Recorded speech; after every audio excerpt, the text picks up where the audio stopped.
you talking about, boy? OT, what you talking about, boy? OT, what you talking about, boy? OT, you be talking that. OT, what you talking about, boy? OT, what you talking about, boy? OT, what you talking about, boy? OT, you be talking that. I'm on that radio, I speak it though. What's on your mind is deep though. I speak it though. We on the air, just take it there, I'ma take it there. Hold up. Yeah, I'm talking about it, but I'm real about it. I speak on it, but don't catch feels about it. We can chop it up like it's nothing, baby. Things that have you like, wow, now that's crazy. Now I know he didn't, just take it there. Yes, this that OT show, baby, where we take it there. Like ATL, Friday, 7 p.m. straight to 9. This that OT show, baby, now we on that line. OT, what you talking about, boy? OT, what you talking about, boy? OT, what you talking about, boy? OT, you be talking that. What's going on, family? And welcome back here to the OT show, yo. We got a good show for y'all today. Today, I am bringing on actor Mr. William B. Sleeper Stewart. Yes, Mr. William B. Sleeper Stewart is going to be joining your boy OT in about a couple of minutes. Mr. William Stewart, what they call him Big Sleep, was born in Toronto, Canada, and then he joined the entertainment world. Career as a rapper, performing. He opened up for major artists such as Public Enemy, Ice-T, Naughty by Nature, Kool Keith, and etc. Usher, 112, Ludacris. Then, guess what he did, y'all? Then he started his acting career, which you can actually find him on one of the hit shows right now, True Justice, featuring Steven Seagal. And then you can find him in a couple of leading roles, a couple of hits TV shows, The LA Complex, Fear the Walking Dead, Grace Point, iZombie, The Show, Arrow, Game Over by Man, Good Boys. And he got another one that he's actually with G.I.G. Henson. And it's called Coffee and Kareem. So, yo, he's going to be joining your boy OT here in a couple of minutes. We're going to talk about how my man got started, what he's been doing so far, from the entertainment world to now in the acting world. You know, that's a hard thing to do. You know, a lot of actors want to be entertainers and entertainers want to be actors. But hey, we got him here on the show. We're going to be talking about it. We're going to talk about some of his independent films that he was in. We're going to talk about his entertainment career and acting career, how he got started, which made him switch over. So, yo, we got my man Big Sleeper, as everybody know him as. I know him as William Stewart.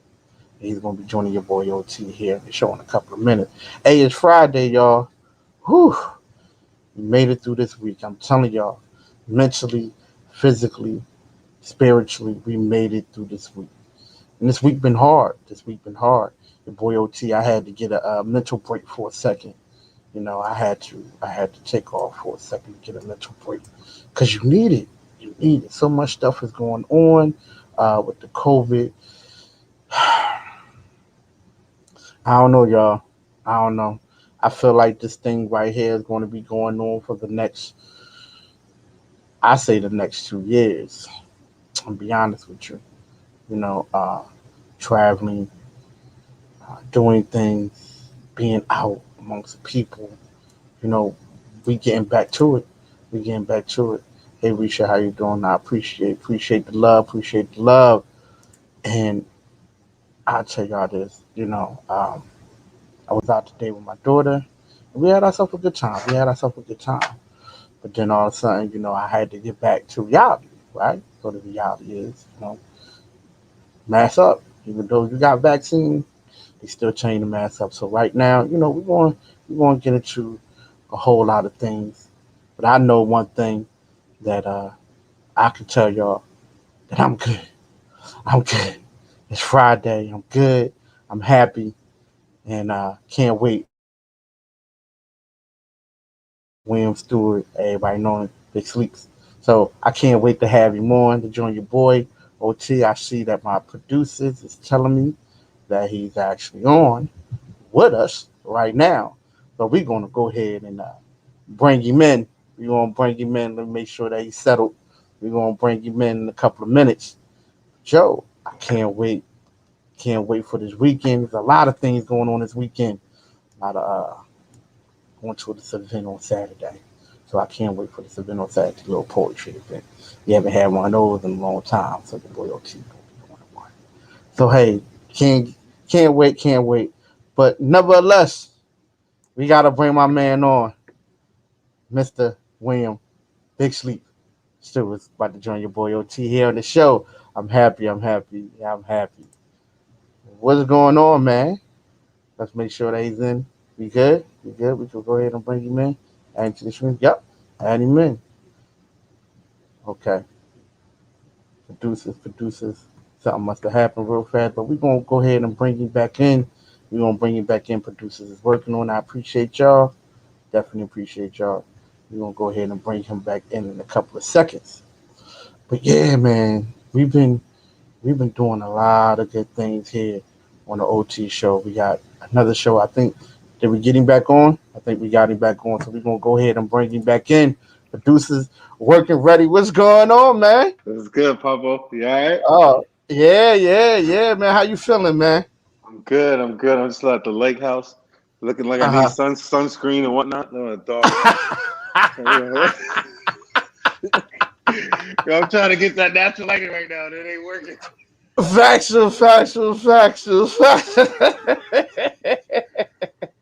Well, yo, man, I didn't already introduce you, man. I didn't told everybody your bio and everything from the entertainment to the acting. So, yo, tell everybody where you from and how you got started, bro. Well, right now I live in Vancouver, British Columbia, Canada. I was born in Toronto, Canada. Grew up in New York, and then got sent back to Canada, which I ended up in Edmonton, Alberta, Canada, Mm-hmm. and yeah, first and foremost for me, getting the entertainment field was music. It was all about music. It wasn't even I didn't even want to act. Didn't even care to act. I had Right. no business. Didn't even and the funny thing is Dorn Bell and Dexter Bell, who were in the movie with me, Torn Dark Bullets. So they're the ones that actually were kept telling me for years, "You need to get into acting, bro. You need to act. You're a fool. You a fool. You get you act like." So it's funny that the one movie that just won us our 15th award is the one that all three of us are in, and we finally got to work on a project together. So technically, I got to give them all the praises for me even just being in the film and television industry, because for me it was all about music at first. Right. So let's go with your music career real fast before we touch on your acting career, right? So you did performing, right? You opened up for like some of the major artists, some of my favorite, one of them Public Enemy, my other boy Naughty by Nature. I gotta give it to my man Ice T, you know what I mean? Usher, 112 Luda. The list goes on, man. And and it's like, yo, like give me some examples when it comes down to that, man, because I'm sitting back, I'm looking at, I'm like, yo, my man opened up for some major artists. Well, the funny thing was is that I've always been like a go getter, and I've always been that person that tries to think about how can I put myself in this situation that Mm-hmm. works for me. You know what I mean? Like, instead of putting yourself in a situation where you constantly um, have to question why, which I could say was a key part of why. Like, I was always in that situation, good situation, but you still holding the stick with the doodoo on the end of it, going like, I want that. I'm tired of this, man. Damn. But so it was funny because I ended up working as for the street team for BMG Music, Mm-hmm. and they distributed like everybody, Bad Boy, Loud, like so all those artists that were coming into town. I was like, kind of got to a point where me and a couple other promoters, they was like, yo, we trying to do this. I'm like, well, shoot, I work for the label, cuz we got a new record coming out. You should bring them out. Matter of fact, Right. let's get like, and my boy PJ the boy, he was a DJ back then, and he used to do club promotions, and he used to bring in artists as well. So PJ's like, yo, I got an idea. Why don't we bring artists from coast to coast, and we'll build this team of promoters, and what we'll do is we'll fly them all the way up from where they, like, if they lived on the East Coast, we'd fly them to the West Coast, and then we'd get like and then we'd all talk about, okay, here's the schedule. So what dates do you have available? So we would talk with the booking agents, and we would like Right. so we would fly them in from the East Coast, or fly them in from the East Coast all the way to the West Coast, and then we get like a 15 passenger van, and then we would all figure out what the cost was for them to get from all the way from the West Coast back to the East Coast. So we would all split the travel cost. Smart. Right? Smart. So everybody splits the gas cost, because you had what's that one thing, was it called Travelocity or Travel something? That one Expedia thing that breaks down the gas prices. So we used to flip that, and we used to kind of go, all right, now let's put like 10% on that, right? Because artists are in town, we might want to drive somewhere and look at this, look at that. So we would say, okay, so we take care of your accommodations, but and travel. So this is what we're giving you for travel per city. You know what I mean? But it made sense. So that's basically how I was able to be in the right place, right time for a lot of artists that I had kind of gelled with. Some of them, you're the one paying and putting their money in their pocket. But the other side of it was I was working with a lot of the promoters, because I had the artists and the label was paying for a lot of the promotion. So I was able to get on the bill, because I was already, I'm on the bill, bro. Right. I'm the one calling the label talking about, yo, I need all these posters. Yo, I need all these stickers. I need all these CD singles. So I'm doing your promo for you, bro. Like, just slap this. I told them, save money. Like, make 1,000, 2,000 stickers that gonna cost you $400. Let's put it all on these little cassette singles. New albums coming out, and put it on the cassette singles, and we hand those out as the flyers, because they're gonna listen to it and they're gonna look at it. Oh yeah, they're coming down. Oh shit, okay, that's a good ticket. So that's how we did it. We would always do like double the amount for the capacity of the place we were doing. So we were actually giving you real promo. It wasn't just a flyer. It was a sticker on whatever we were using as the music to give you as the single. Yo, that right there was real smart, man. Listen, man, you was already the plug. I didn't have no money to play. I didn't have nobody to play with. And then you had to think of something smart to tell us, yo, I need to get paid, fam. I need to get a little bread for this, and it never really worked out as well as it always should have. But for the most part, it was like the love of performing and music and things like that was what made me like fulfilled me as a person at that time. You know what I mean? So, and I love performing. It's not, like crazy how I can just get on the stage. You give me a mic, I can just, all right, let's do it. Just kill it, right? Yeah, but you got to enjoy yourself. I mean, I don't rhyme anymore. I feel like, I get eaten a lot. I don't think I get eaten a lot. I feel like, to be able to pull the skin off the chicken, but I'd still be able to hold my, you know what I mean? Okay, I got you. When I'm vexed, I'm vexed. But I haven't really sat down and really thought about words and rhymes like in years. Yeah, got you. All right, so let's talk about your acting career, man, because it went from the entertainment, right, now to acting. And I know a lot of times when you talk to a lot of entertainers, right, they're like, yo, I'm trying to get into the acting. And sometimes it don't work out. A lot of entertainers, it didn't work out for them. And a lot of them, it worked out for them, right? Yeah. Yours worked out. It worked out tremendously. Well, I mean, a lot of it has to do with, like I always say, is like, as being West Indian is you're brought up C, right? So people weren't brought up right, man. You're brought up C, because all the West Indians got to make a word for whatever it is. But I mean, I just feel like you're told to do certain things in life. You have to move a certain way in life, and that's just something that you grow up with, right? So, and then you live in New York, like I mean. A dude will try to sell you your own shirt off your own back, like you live in New York. And then next thing you know, like, damn, bro, how I owe you $4? It's my shirt, right? So, but so you have to have you have to have a certain and like I said, like there's a certain confidence that's instilled in you just being West Indian. I'd say that from Joe, and I've always been the kid where I was always the chubby kid, so I always had to figure out how I was going to get on the basketball team to play with the homies, just to be picked. Nobody want to be the last guy. You know what I'm saying? Yeah. Like even if you breathe when you're whistling, like You still don't want to be the last dude get picked.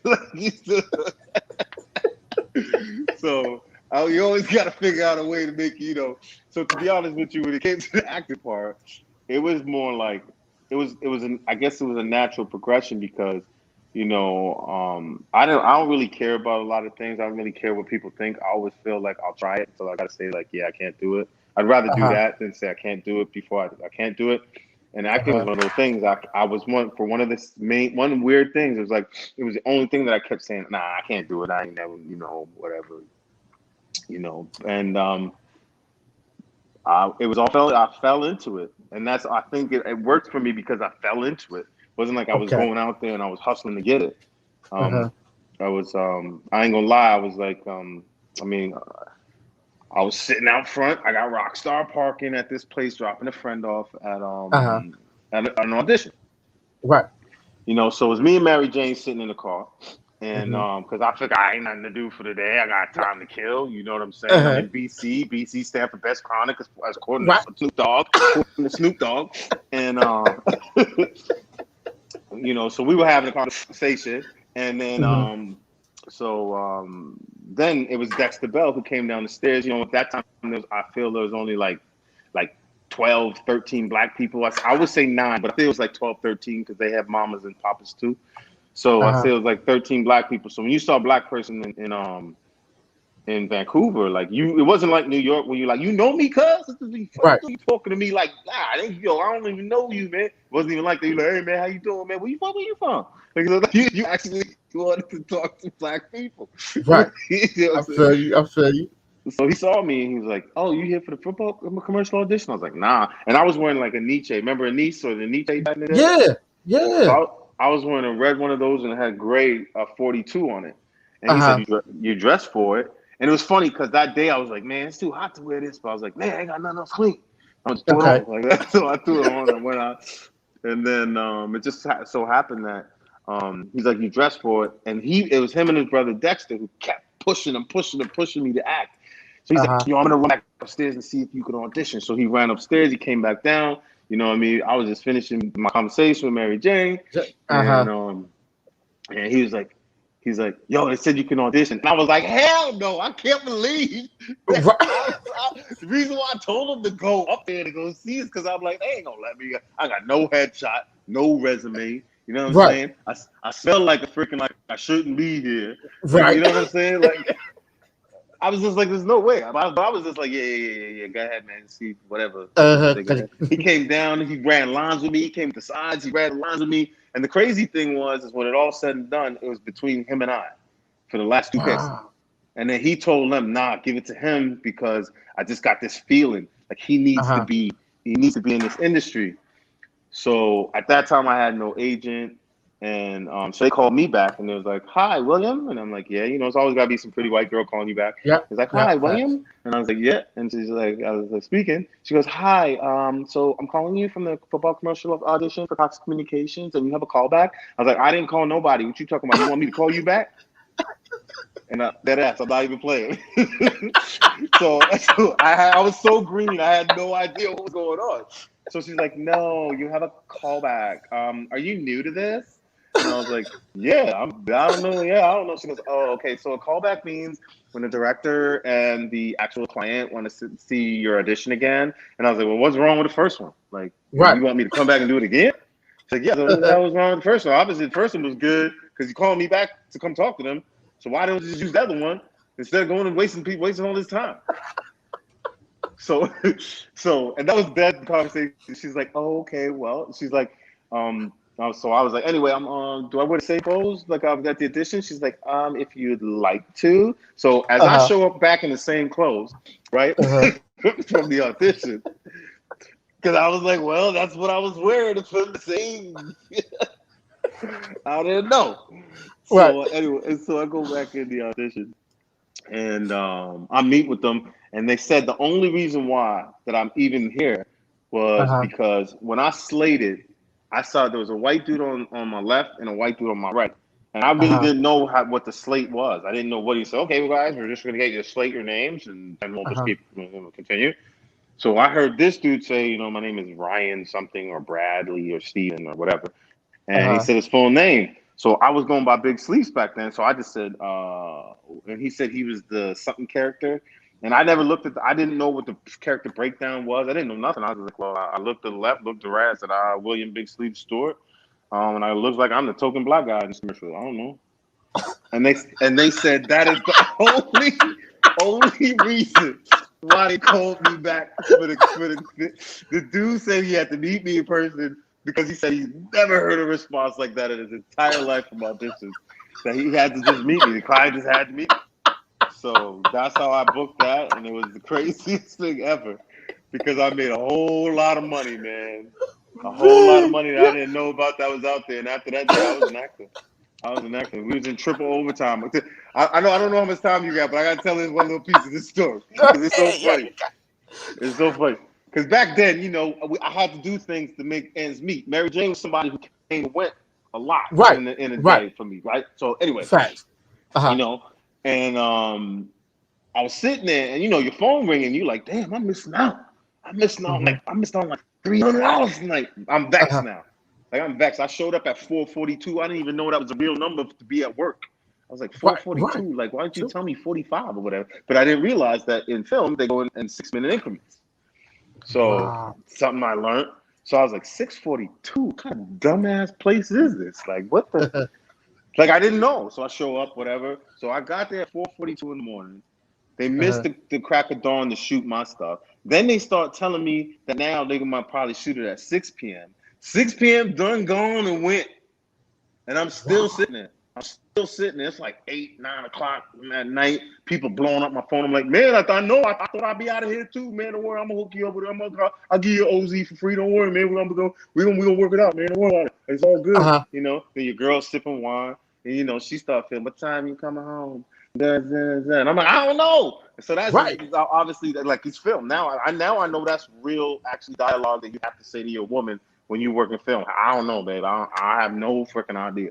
I really have no. So anyway, so I'm sitting there. I'm looking at this white dude's got his legs crossed, reading the newspaper, all calm and shit. I'm teased. I'm vexed. I'm like, yo, man, I gotta get out of here, man. It's bullshit. And he's like, why are you worried? Like we're running triple overtime. Triple overtime for me back then was like $30. What? Because I was in my head, I'm like, okay, minimum wage was like $5.25. So so I'm thinking like, okay, triple overtime, $30 an hour. Yo, I can make that if I just get out of here by seeing like the first dude before I get him. I'm good. Right. So my brain is going, I'm losing bread. And he's like, I'm like, $30? He's like, no, man. We've been making $386 for the last 3 hours. I said, excuse me? What? That's shit. Come through. I'll be like, oh, what? He said, yeah, we've been making $386 for the last 3 hours. And they said they're not done for another 4 hours. I said, oh my God. Hey, don't call my phone no more, man. Don't call me. I'm on set, man. I'm working. Baby, I'm working. I gotta go. So, yo, trust me, you talking about I was like, yo. Let me go get a crafty. Let me go get a coffee. I need a donut and I don't even need it. I was just eating it. I was just full. And from there, I was like, yo, I got to really look into this thing. This my dude said $386 an hour. I wonder what starting out wage is. Right. So, wow. Joe. Yeah, the first check was like, first check for that day was like almost 6 G's just for the day, for the commercial. And then I started getting residual checks every 4 months. So then moral of that with Dexter was I was breaking him off the 15% that I was getting because I didn't have an agent. So I would hook them up. Then I met my agent after that. Yo, listen, man. I swear, yo. Like I'm sitting back, I'm listening to stuff. I'm like, yeah, you know what? $30 an hour. Yeah, I mean, when the boy said that, cause I would be like, yo, let me go ahead and read. Go ahead and give me some of your newspaper, cause I'm about to sit here for a minute. Like, yo. I think that's exactly what happened. I was like, yo, give me a comic section of sports or something. I took some of the news. Like, I did take some of the newspaper. Dude, that's crazy. You didn't hear never peep out of me the whole time, because you know how it is with black people. We get, man, the guy is goddamn stupid. My girl calling me, homie, people trying to get jumps. I'm losing money. Like you acting like you doing something bigger than what's happening right now. After that, my whole life changed. Me and Mary Jane was smoke together after that. No reason. closing up shop. Man, yo, man, let me tell you something, bro. Yo, that right there is a new one for me. What? Man, you know what? Bro, I said I'm an Fuck this shit. actor after that. Yo, Yeah, for right. real, I'm like, yo, I can do this, and I ain't gotta go to jail. I can just pretend I'm a black dude that's in jail. That's cool. Right. That's a good trade off. Inmate number 1 was good for me. Good enough for me. Dude, Cause I knew I was the going home, getting paid. So it was man, definitely a turning point, and it was because of that experience that led me to understand that there's other options. right. And You know we what, have man? like you. I need a fucking raise, man. This is bullshit right here. But you see how you should flip it though is like find an agent, and while you're actually, even if you want to do, if you really want to act or you just want to start to dabble in it, find an agent that first off looks for things where they're looking for a radio DJ. Right. Because you always see those movies. Yeah, always. Right. So Always. you always so at least if you put yourself out like that, you start getting comfortable on that. You could do that in your sleep. So that's what I started doing. I was like, oh, I could play it. I could do that in sleep. You know what I mean? Drug dealer, no problem. Right. Listen, man, I sit there for $300 and be like, yo, shoot, Bro, hey, man, yo, leave me alone right now. I'm working. But You know what I mean? well, some people don't realize because average standard I think is $600 a day plus your buyout and all that. End up being like $1,200. Then your agent takes their piece. So if you can't sit down, and that's for that's before like now where I'm like, nah, I ain't going on for Happy Meal money, bro. You need to supersize this thing. You know what I mean? But when you first go, you got to think a G a day for somebody to talk about. Yo, let me use a lint brush on you and tie your shoes and your sneakers. Okay, right. You can breathe Starbucks. You can say like, man, I wish I had some Starbucks. Oh my God, here you go. Did you want a latte or did you want like what? and at first you just order regular stuff, and you start hearing them with the like, oh, can let me get a caramel macchiato, skinny white chick, blah blah blah. You like, what the hell are they talking about? You order hookers or coffee? Right, like, you know what I mean? Like, damn, man. But yeah, but man, listen, man, you didn't told one of the realest stories out, bro. From damn, man. I ain't even got no conversation with that. I ain't even got no conversation. That's like we sitting down and we all sipping, and next thing you like, yeah, man, shit, dude, trip overtime, man. And we all like, yeah, man, our trip overtime was like $50 an hour. You like happy, bro. Happy, right? I got this, son. We going. Let's get some chicken wings and fried rice.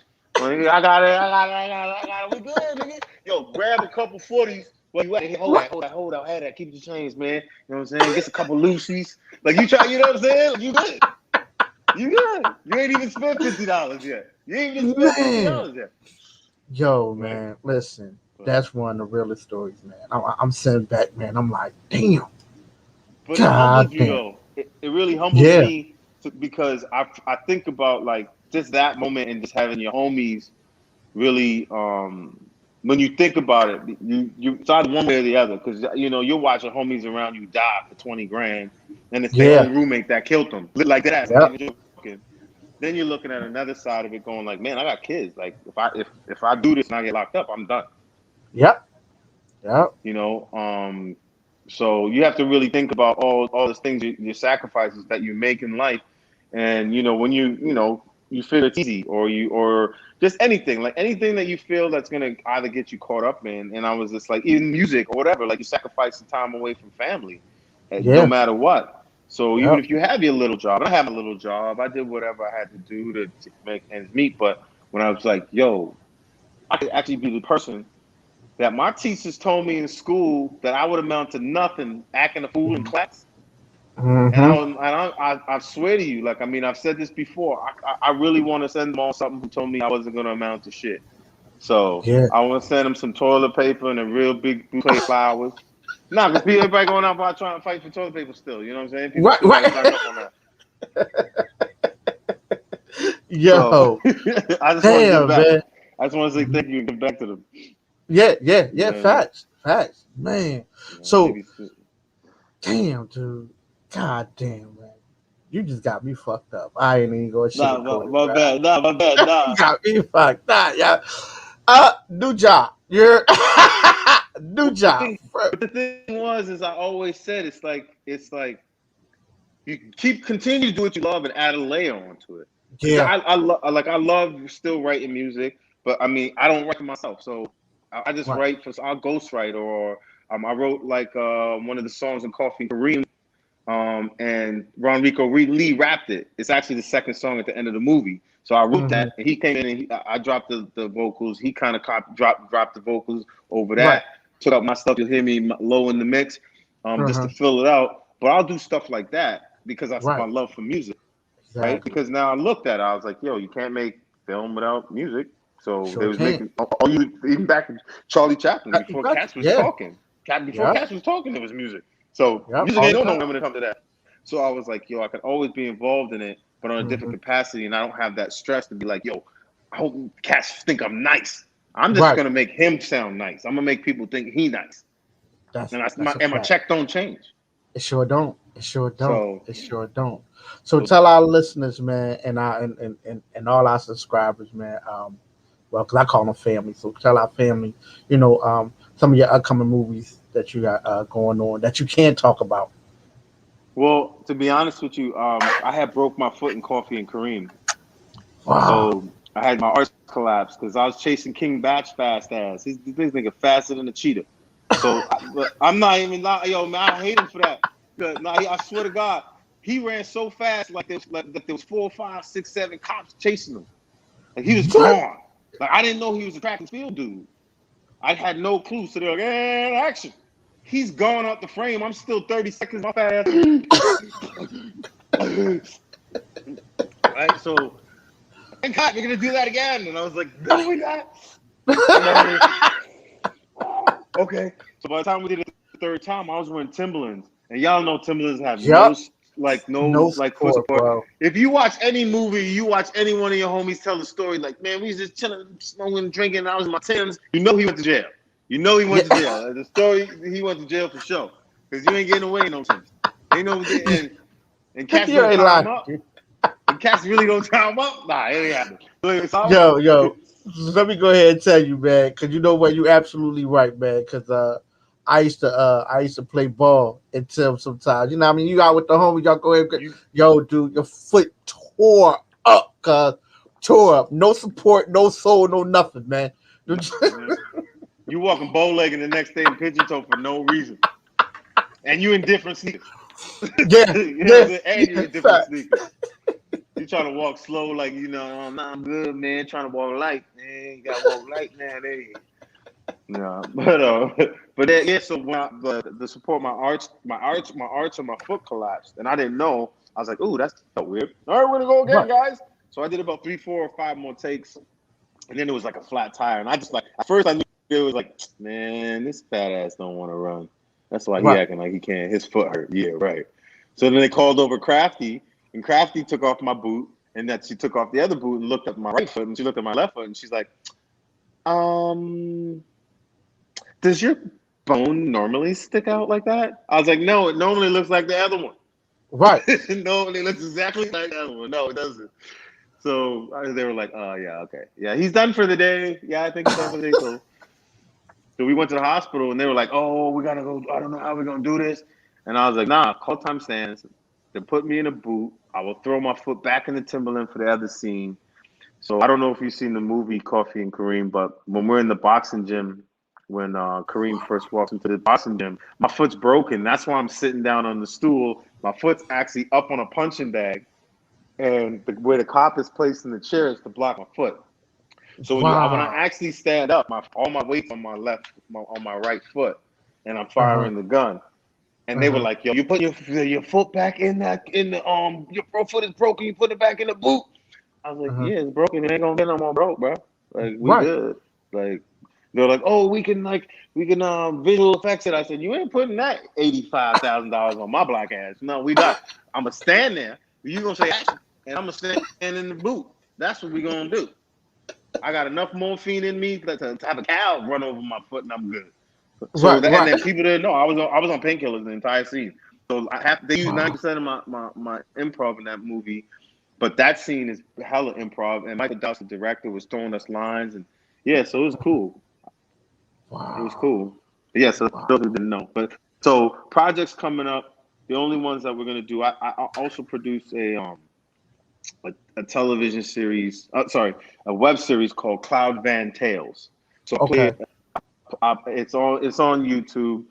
My character actually came in. I believe it's episode 16 in that season, and 3 white dudes who are running a marijuana shop, and they know me. And when I came in, they trying to get somebody like Seth Rogen to actually like, big up the actual shop so that way people come through and sell for them. Right. So I'm buy from them. So they like, oh, he did a movie with Seth Rogen. Let's go see. So I play a real exaggerated version of myself, and I talk mad doodoo in the show. And I'm in 3 episodes in that, and so I'm a producer on that. And then coming into season 2, we should be shooting Cloud Van Tales season 2. And I mean, for right now, that's pretty much I talk about. And actually, I'm working on another working on a series with my boy Danny Wiley. He's an actor. He plays the football coach on Superman and Lois. And, And we're writing a series, and all I can tell you is called Violent. Its series is called Violent. Wow. So, yeah. So I already know as soon as you said that. Yeah. Y'all sorry, man. I feel like I talked it like the whole show and you ain't even get to ask me nothing. man, listen. This honestly is nothing but original. Like, you know what I mean? Like, we talked a little bit about it, but then it was like, yo, like people enjoy shows like this, right? Because they get insight and then they having fun about it.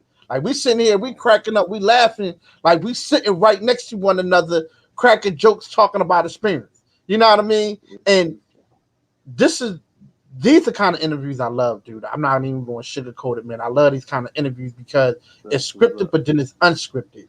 And then everybody can get the feel of the actor. Everybody can get the real feel of the person. Because, people think that when, actors, and I ain't going to lie, for a long time before I even got into the radio biz, I was like, yo, man, shoot, dude, you be seeing them out in the street, you be like, yo, what's up? They look at you like, what's up? Now to him, like, yo, dude, man, these boys stuck up, man. And then when you start to get into the entertainment world, the media world, and you start to see, you like, yo, they cool as shit. Yeah. Like, yeah, man. Like, you gotta treat people the way you want to be treated. That's the one thing I learned about this industry. Is there's a lot of assholes, a lot of fucking assholes. Yeah. And it starts from the top and it trickles its way down, and it's a hierarchy industry. And for me, I'd rather always be myself. My mom's always said, treat people the way you want to be treated. You know what I mean? Like, and that's this, and she was a people person. Like, she always gave the people, always cooked for the whole block, and I'd be mad because I had to go around and give them the little plate of food, 4 loaves on top of it, and then I had to go collect the Tupperware a couple of days later. Mad. My mom want to know if you got the Tupperware from the other day. Right. Thank you. You know what I mean? So I'm trying to play with my friends. You know what I mean? But that was the one thing I always felt like, just being in myself is in film. I'm never ever will be an asshole to people. I always look at, because what a lot of people don't know, actually, when I got into film, I was a production assistant. I was a PA. I was a dude who picked the garbage, wearing the vest, the one that everybody yelled at way my part. And so as acting picked up for me, I was actually on set because I was like, I can't take acting classes. So what I did was I started to become a key PA so I could be by the monitors. So I'd take the sides, and then I would run the sides and the lines like the night before because I knew they had to give them to the actors and stuff. So I go by the TAD. So I became a TAD. As a PA, I became a TAD. So that way I was always around the actors and I always had material. So I would learn the material the night before if there was a male actor. Then I'd watch on the screen going like, okay, what is he doing? It's like, oh, shit, because I was going here. So maybe, I see what he did there, because now the audience is wondering like, hey, yeah, who could it possibly be? Right? And understanding like you don't always have to, if it says you're angry, you don't have to start out like, what you doing, man? There's no build up. Because if you start there, where you going after that? You're screwed. So I actually learned on set because I couldn't go to classes. So I was like, I will let them pay me to learn. So that's how I Wow. looked at it. I didn't look like I hate this job. I got to change garbage juice all over my Air Force Ones. I know I'm the dumbass for wearing the Air Force Ones. Right. I still want a little fly. You know what I'm saying? Still want a little fly.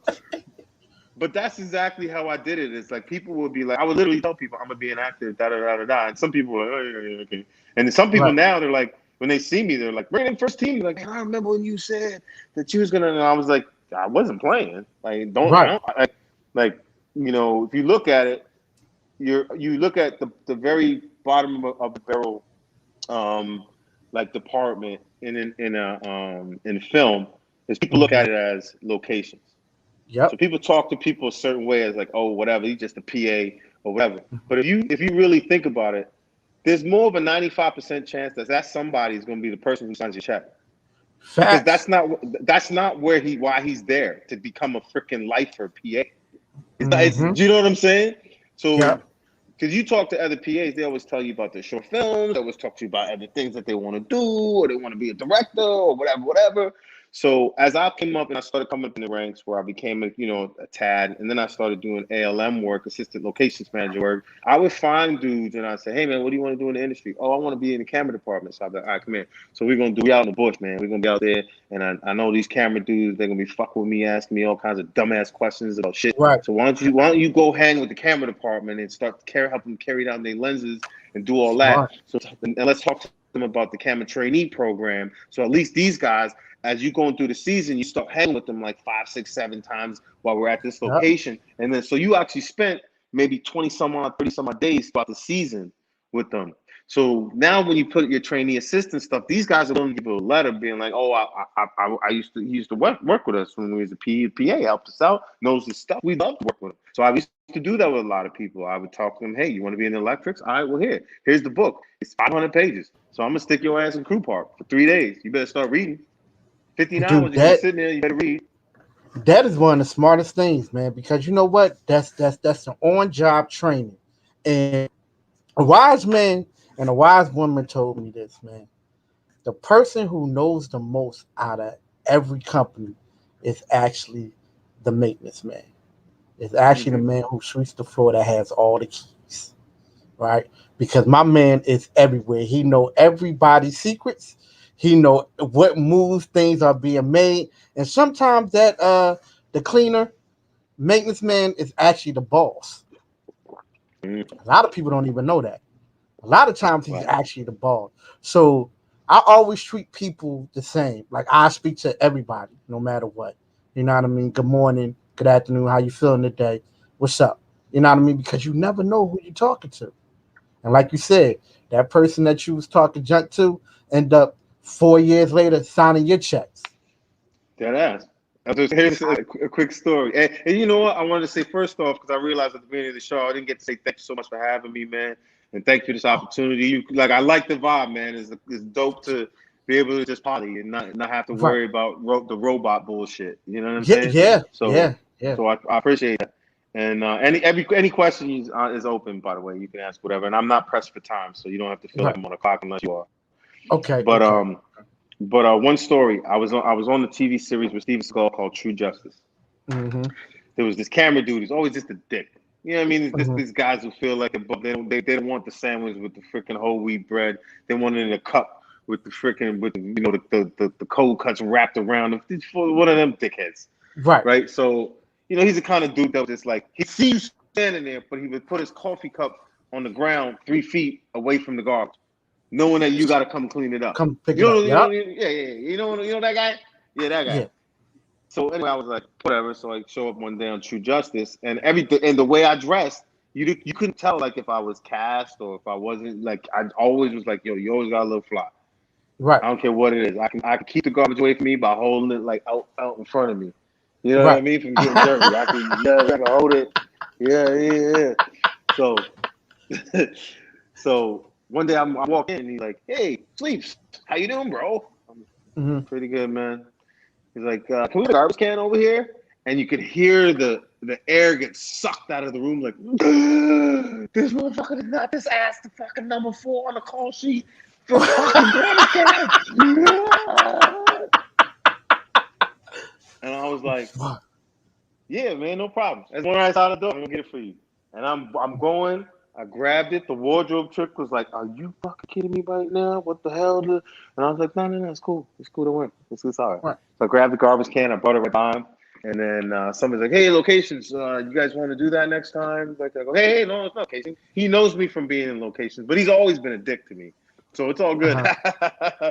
So I walk back in here and see his boss going like, "What the fuck are you doing, man? Are you crazy?" That first day, you remember his first day shooting. Okay, Wow. so I was dealing with black man nonsense out from breakfast truck. I'll tell you about that too. But Right. So I'm like, I walked over to him and I said, "Hey man, it's all good. You know, we're gonna have a drink on the truck after this. Don't worry," because I knew he was fired. I knew he was fired that day.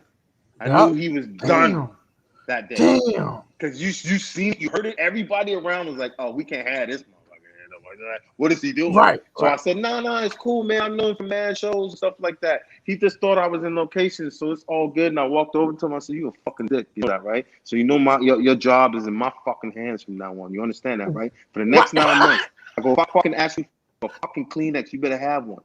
And I go, and I'm not even like this. I go, this is not even who I am. But I'm going to show you everything you did to me over the last 8-10 years.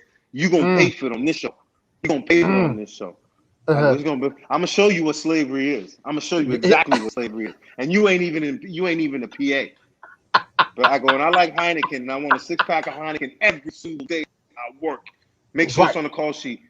Make sure when you see him on the call sheet, every day, every time, 6-pack of Heineken, every day. Every day I worked, he came with the 6-pack of Heineken. Because I told him, I said, I control at this point whether you're here or not. Because if I can't function in front of the camera because you make my blood boil, you don't work.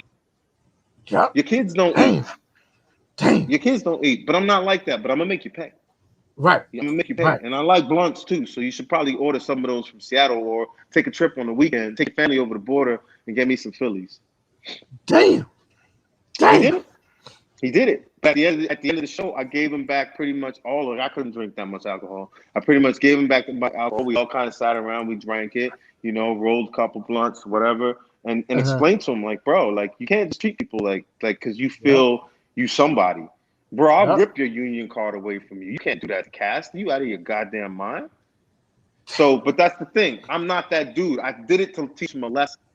Right. And earlier that morning, just because all black people look alike, the caterer was telling me I happened to be wearing a burgundy shirt like one of the background dudes, this dude Francis, right? Because he's a big dude too. So Francis, they like, dude, I went up to the thing. He's like, you can't have a second breakfast. I was like, what are you talking about, bro? I just came here. Because you're on the line, just get off. The background can only eat once. Okay.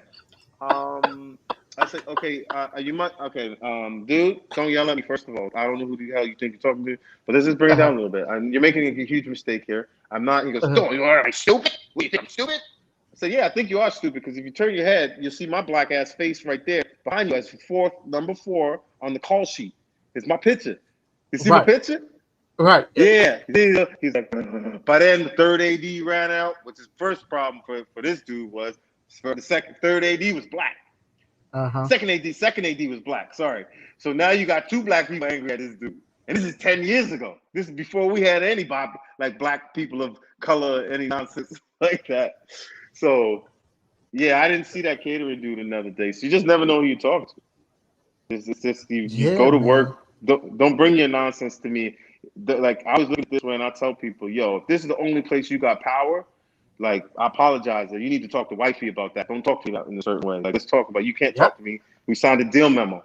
So if you think you're a big man on campus, I want to see how big your mouth is when I see you on a Saturday on the streets or whatever, in the barbershop or whatever. I see whatever. I just want to see you on the street. If this is the same way you're going to talk to me here because you feel you got power, let me rip all that power from you, because you can't talk with your jaws wired on the walkie-talkie the next day, because nobody's going to know what you're talking about. So yeah, if you want to do that, we could do that. I have no problem changing me into the OMI just for a quick second, so that you can go, because it has nothing to do with work. We ain't at work. And then you see people's attitude change real quick. Bruh, listen, I got a couple of stories on that one. You ain't lying about that. Like, yo, keep that same energy. Keep that same energy that you had at work. So then when I see you, I want that same energy.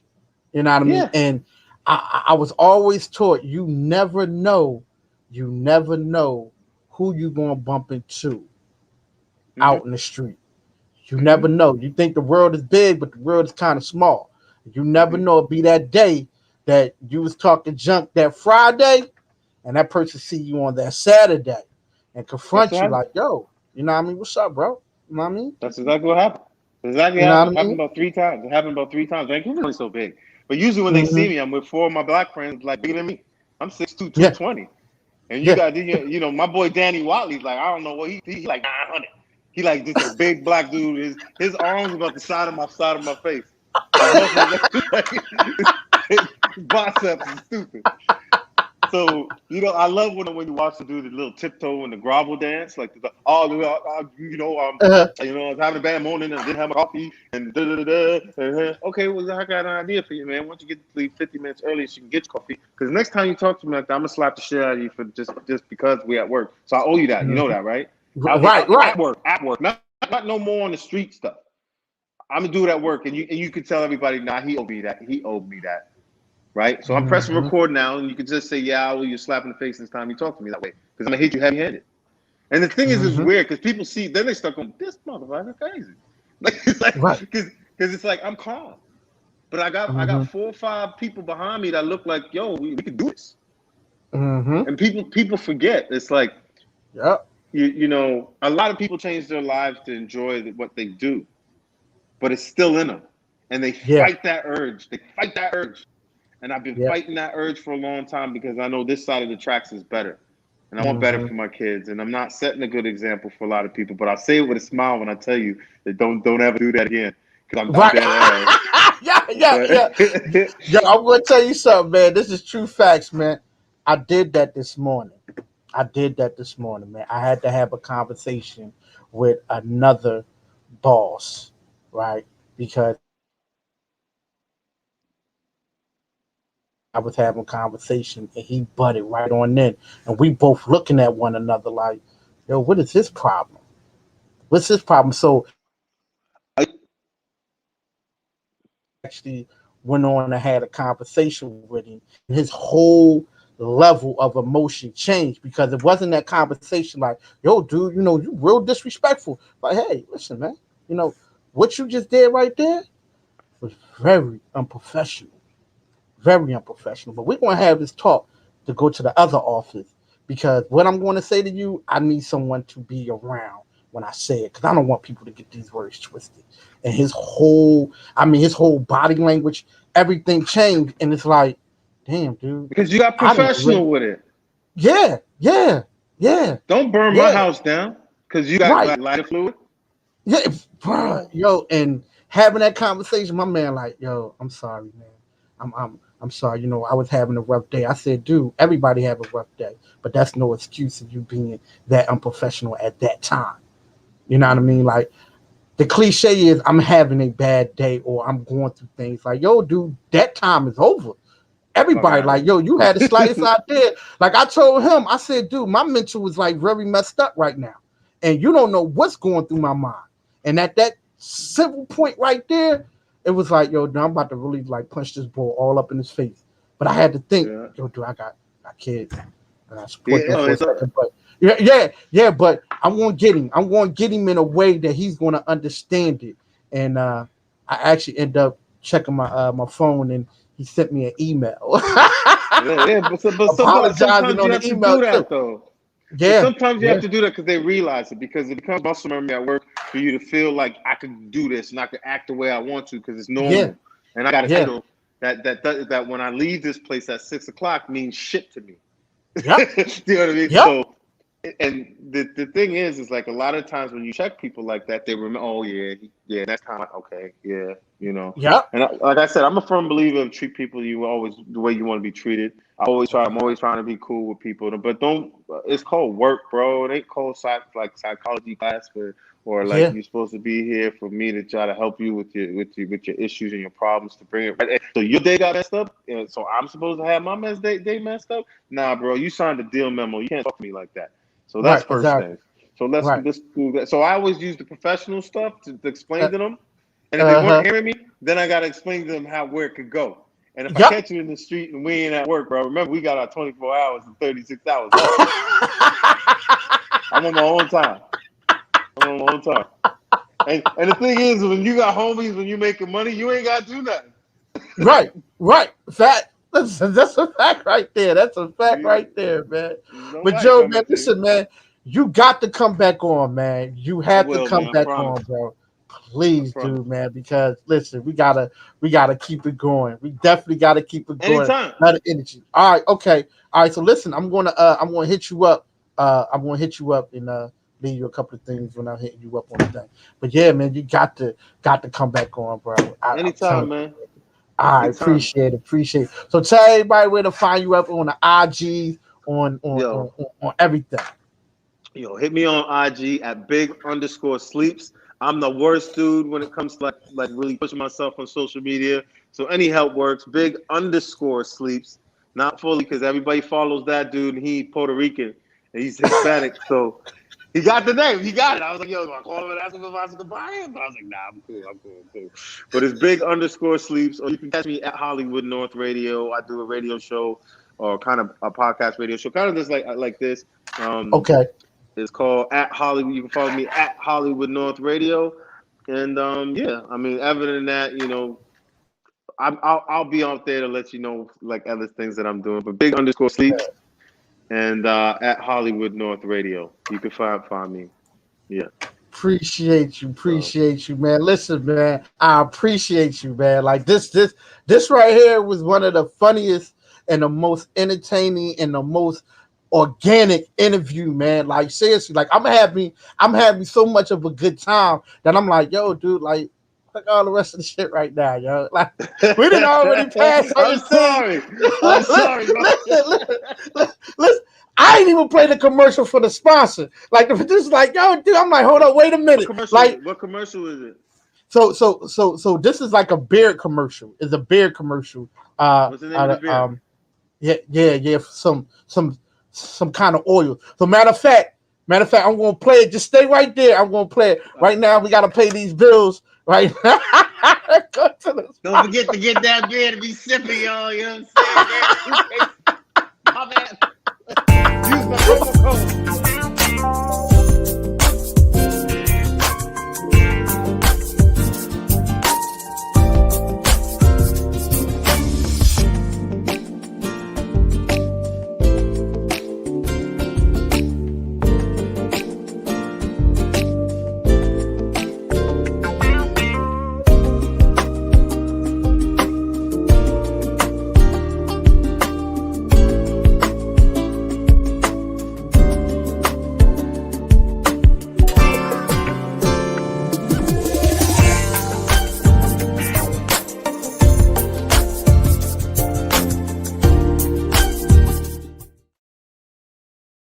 We back here live.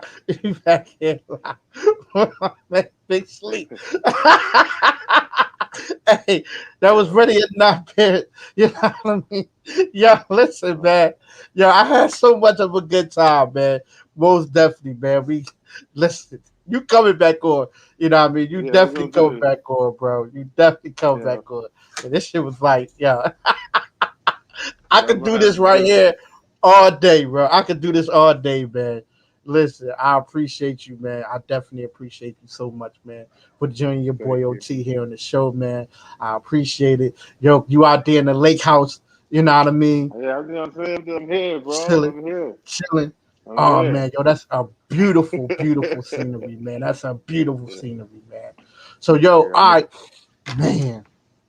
Damn. Anytime. We'll come on. We'll talk some nonsense. We talk stories back to back, like nonsense. I got Steven Seagal ones for y'all that y'all gonna love. All right. He's a cartoon character. I love him, B. Work with him for a minute. I got he's hilarious. This dude gave me my first role. But OT, you're looking out, man. Thank you so much for having me. Appreciate you, bro. I appreciate you, man. Yo, give him your IG one more time, man, for the road, man. Yo, don't forget to follow me at big_sleeps, or you can follow me at Hollywood North Radio on Instagram, and then just whatever, hit me up. I'm not that dude that has like somebody that messages back and You pretend it's me, whatever. I'm gonna say something stupid back to you too, so you definitely know it's me. So yeah. At big underscore sleeps. All right, bro. Yo, I appreciate you so much, man. Thank you so much. Make sure y'all follow him on the IG. Make sure y'all hit him up. Yo, when I tell you, yo, he coming back, man. Like that right there.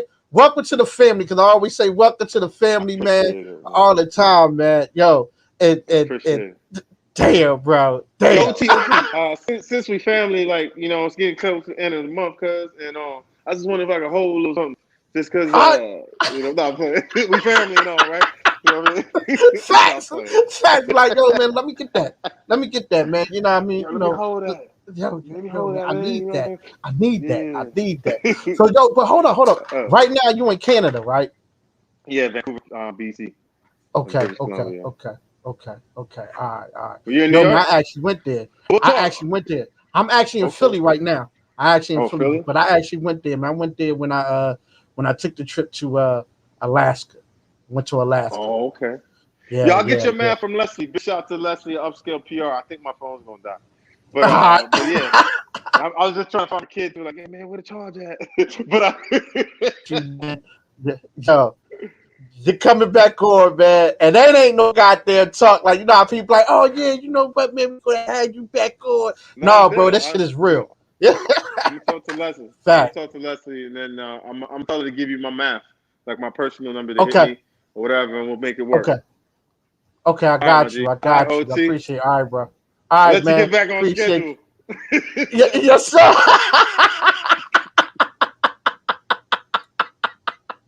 Most definitely. All right, bro. Oh, man, listen, man. Good show today, man. Yo, I appreciate all the love. Definitely appreciate all the love. Listen, we want to take this quick intermission break right now for about an hour, because I got another show coming. Appreciate you, Mr. Prince. I have another show coming up at 9:15 when we're going to bring on artists, Mr. Oh, man, dude. Hold on, wait a second. I got another show. I got to get it together, y'all, because this show was very good. Man. So, look, we got another show coming up at 9:15 here in the show. Make sure you tune back in. We're going to have one artist. Alonzo is going to be joining your boy OT here in the show. I appreciate all the love. See you in another hour. Yo, we love y'all. We appreciate y'all. We see you in an hour. Make sure you come back. Make sure you hit that subscribe button. Subscribe to the channel. Love you. We out of here.